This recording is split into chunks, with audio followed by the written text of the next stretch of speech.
Hi everyone and welcome to my YouTube channel. I am making 6 video series about all graphic design niches from previous video link in comments. So today, I'm going to be talking about web and mobile design. I'll be discussing the differences between the two, as well as some tips for designing for both platforms. Web design and mobile design are two very different disciplines.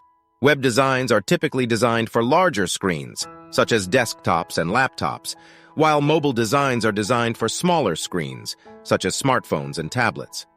This means that web designs need to be more visually appealing and engaging, while mobile designs need to be more functional and easy to use. Here are some tips for designing for both web and mobile. Start with the user. Who is your target audience? What are their needs and goals? What devices will they be using to access your website or app? Keep it simple. The fewer elements you have on a page, the easier it will be for users to scan and understand. Use clear and concise language.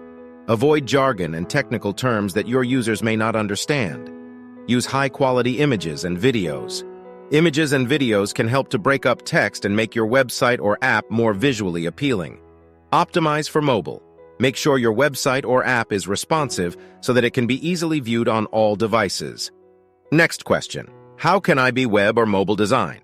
What software I have to learn? Well, I recommend you to learn Figma, Webflow, Adobe XD, and others. They are easy to use, also best for web and mobile design. In order to learn them, just take some online courses. Hope it will help you a lot. Web and mobile design are two important disciplines that can help you create successful websites and apps. By following the tips I've shared, you can create designs that are both visually appealing and functional. If video was useful for you, do not forget to like and subscribe.